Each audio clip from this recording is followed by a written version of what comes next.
Hey, what's going on, guys? Golden Eagle here. So, I'm back with another Destiny commentary, and Bungie just released a new hotfix for Destiny, as they call it, but just another patch.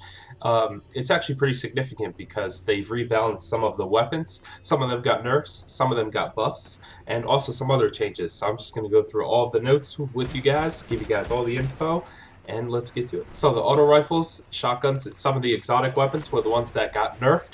The auto rifles, their base damage was decreased.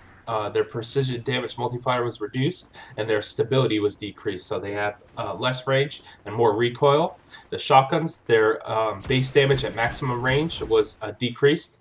One of the perks that's on some of the shotguns, called the Shot Package perk, it has a slightly wider cone of fire now, and the rangefinder and that shotgun package perk, they're now mutually exclusive according to Bungie. So I guess some shotguns that had both of those perks, you could choose both of them. Now you have to choose either or.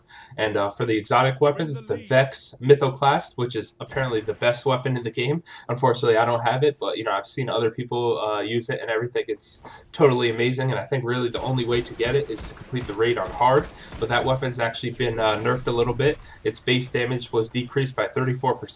And its precision damage multiplier was actually increased. So you get, it was, I guess, a little bit of both. You get a little bit of a nerf with the damage, but it actually has a little bit more precision and it has a little bit more of a headshot bonus, so you can do additional damage if you get headshots with it. The other one that was changed was the Pocket Infinity. I don't think it really got a buff or a nerf, but one of its perks was actually swapped out for another one.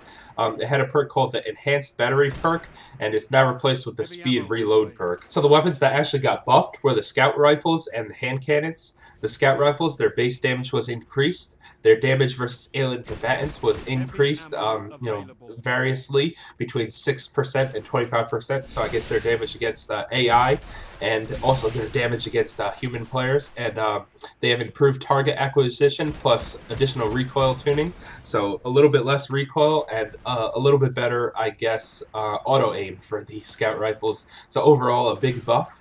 More damage over range, more damage versus AI, and better aiming and better recoil. And I'm actually using one of the Scout Rifles in this video just to show that off. I do notice that they are definitely better, and they are better against auto rifles, because before, every time I'd use a Scout Rifle against an auto rifle, I'd always lose the battle no matter what. But now with that increased damage and slightly increased range for the auto rifle, or for the Scout Rifles, they are definitely a more viable threat, and something that you can use to mix it up. Not everybody's going to use auto rifles anymore, and they're definitely good over range like they're intended to be, so I think they're a lot more useful now. For the hand cannons, it was just a small change. They just increased the in-air accuracy, so it's easier to aim with them while you're jumping now. They also fixed some bugs related to some weapon perks, the metal detector perk and the lightweight perk. For metal detector, they fixed a bug that prevents this perk from actually providing additional ammo like it's supposed to, and for the lightweight perk, they fixed the bug that allowed additional agility to be applied even when the weapon was stowed. So even when you swap to your secondary, you would still get the bonus from weapons that had lightweight on, so they just fixed that bug. And then Bungie also made some changes not related to the weapons. A general change is they fixed the bug where one of the ships, the Valkyrie, actually appeared the same as another one of the ships in the menus called the Aurora. They made changes to 2 perks for the Titan and the Warlock classes.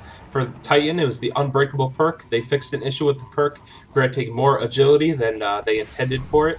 And for the Warlock, the perk is called Brimstone, and the perk can now activate if the player is airborne, where it couldn't before. There were some changes to some of the activities as well. For strikes, Ingram rewards from them now appear in the post-game activity summary. So with the last patch, they added Ingrams as rewards for strikes, but they didn't appear in like the actual summary of what items you got from completing the strike. So now they do, and they actually made a change to the raid, the Vault of Glass. So there was kind of an exploit in the Templar section of it, the boss battle, where you could jump to the side on one of the rocks, the sniper perches where one of the hobgoblins spawn, and all of your team could stay there, and you could kind of hide behind the rock and just shoot at the Templar from behind it, and he wouldn't be able to hurt you as long as you hid behind it. But now they actually patched that out, so you won't be able to do that anymore. You have to actually take on the Templar straight on like they intended. And also the relic is now removed and respawned if the holder of it leaves the playable area, so that'll come back, it won't just disappear. And finally, the last change that they made with this patch,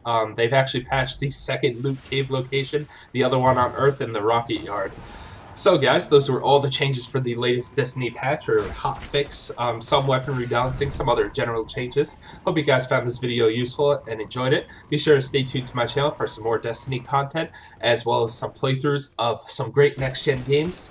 Some ones that are coming up. I'm going to continue my playthrough of Shadow of Mordor. I'm going to play through Alien Isolation, The Evil Within, Sunset Overdrive, Call of Duty Advanced Warfare, and much more. So if you guys are interested in any of that, be sure to subscribe and stay tuned to my channel. And I will see you guys next time.